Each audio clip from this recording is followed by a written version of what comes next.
Hey guys, welcome to the Podium Perspective after a long time. Yeah, I know it's been so long since we uploaded the teaser, but just after we uploaded teaser, we got busy with other work. Thanks, college. But yeah, we are back now. And welcome to the first episode where we are going to be predicting a lot of things about the upcoming or the current Formula One season. Let's start with the one that we all are looking forward to, the World Drivers' Champion.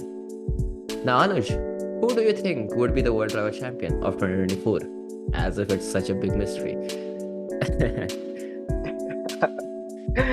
Yeah, well, we have seen what's been happening in the past 3 years. We have seen what's happened in the past three races. And yeah, I think it's a little bit obvious that Max Verstappen in that Red Bull is really strong. Uh, I don't think no one's really quite close to him. So yeah, I think it's a very safe bet if anyone says that, Max Verstappen is going to win the 2024 season as well. He does have competition a little bit, but yeah, I don't think anyone's going to take that spot from him, at least till now.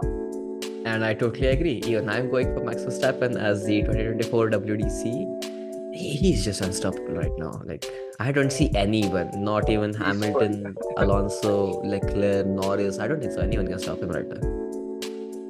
So, yeah, Max is gonna win his fourth world championship this year. That's it. I think we should stand in the trophy by now. I Yeah, will let just the rest of the grid stay alone.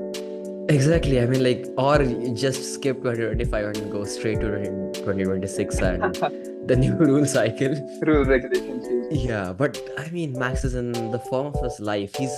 He won like what, 20 races, 21 races last year. That is just insane. That's crazy. He won 19 races out of 22, which Yeah, was that is just damn. I mean, it is and that insanity. 10 race winning streak, that's crazy. Yeah, Exactly. I don't think so. Like anyone can stop Max right now. Last year we would have been like, yeah, oh, maybe Leclerc has a chance, maybe Norris has a chance, maybe Hamilton has a chance. Nah, no hopium this year. It's Max Verstappen for the World Drivers' Champion.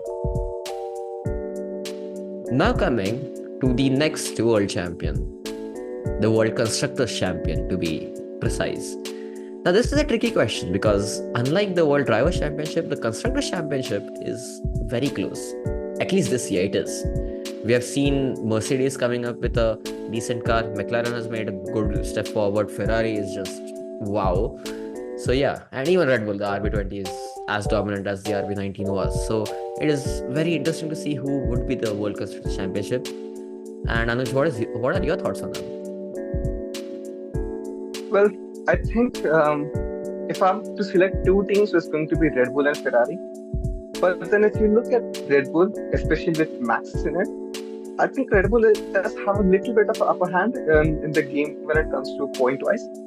I know it's a team sport, so Checo also has to get up his game new to Max for the points to maximize. But still, comparatively, even though Ferrari is giving them a tough fight, I think Red Bull does have an upper hand in the championship. Okay. Yeah, I mean, I totally agree with that. But my rationale going into this is the second driver, the cursed second Red Bull seat. Because, okay, for the first three races, we have seen Checo doing good. But if there's another 2023 with the field as close as it is right now, I feel like Ferrari might get them. We have seen Charles and Carlos both are on their A game. They're really good. We have just seen them get a 1-2 right now in Australia. And if that's the level that Ferrari is firing at, and if Checo is underperforming, or even if Max is underperforming, I feel like Ferrari has a chance to get the World Constructors Championship at least. Their first since what, 2008? Well, if you look at the past three races, actually, we have seen RB getting 1-2 in the first two races, and then Ferrari getting a 1-2 in the third race. Exactly. So, point of it is a really tough battle. Right. I mean, it is not a clear-cut answer as to who might win the Constructors Championship so far because we have to see the development wars play out, how the cars are being developed, how good of a platform it is to develop. Like we are seeing McLaren running into some hurdles.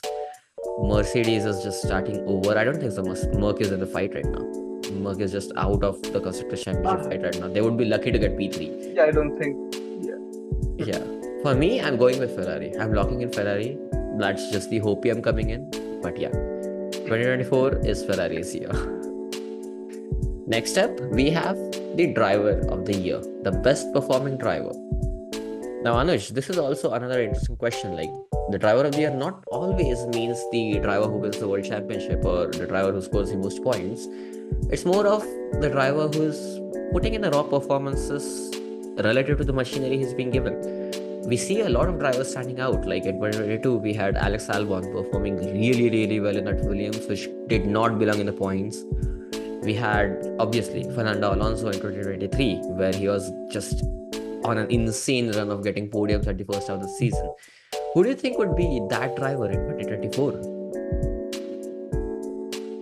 Oh, man, it's a tough question, really. I mean, a lot of teams have improved substantially, so I won't say that the cars are bad.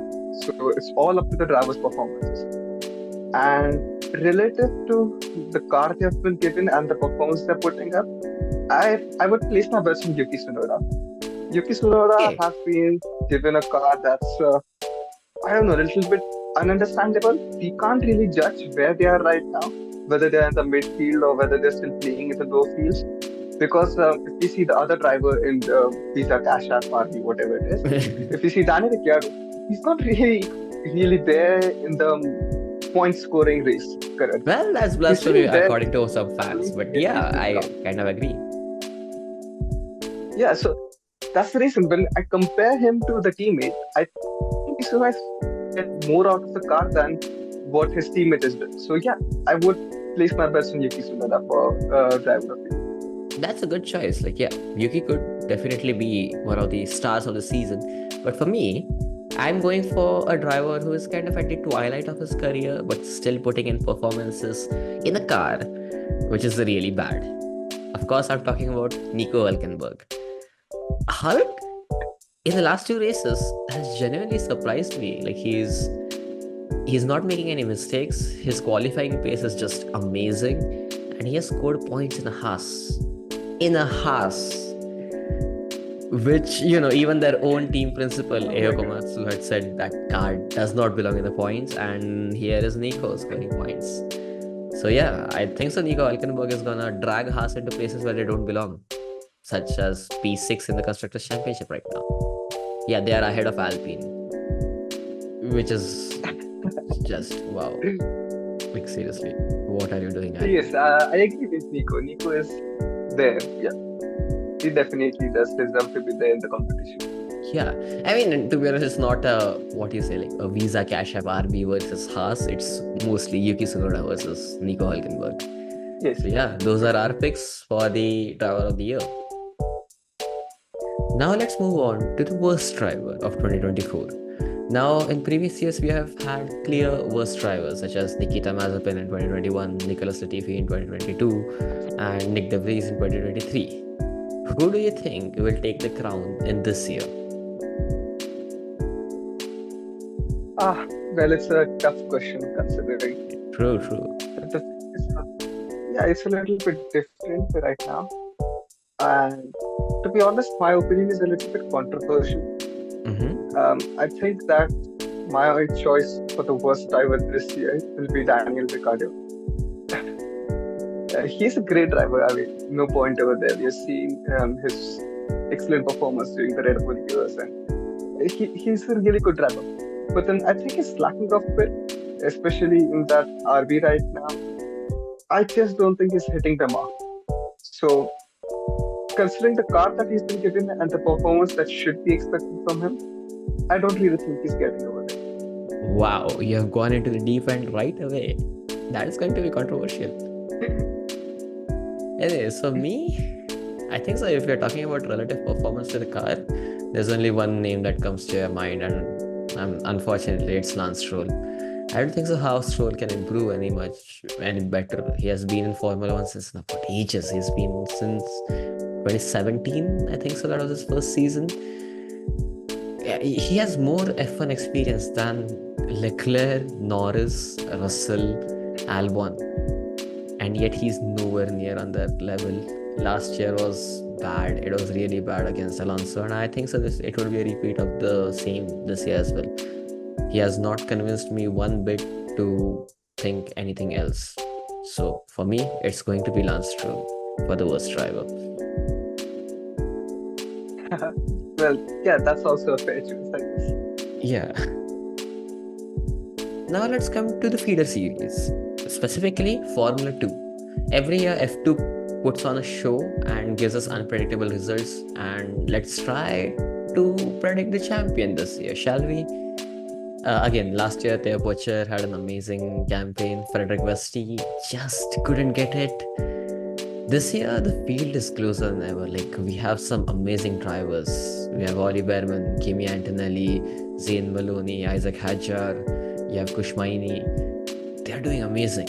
So, for me, if you're asking me who would be the F2 champion this year, my heart says Kushmaini, but realistically, I feel like Ollie Behrman takes it this year. He's in the Prema after all. His performance was stellar in Saudi Arabia. I know like he has not scored any points or 2 points in F2 now, but give him time. I think so. Ollie Behrman might have this in his bag.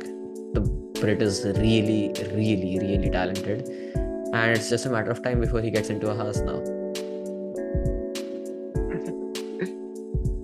Well, in my opinion, Behrman really did prove himself in Saudi Arabia with his stellar performance.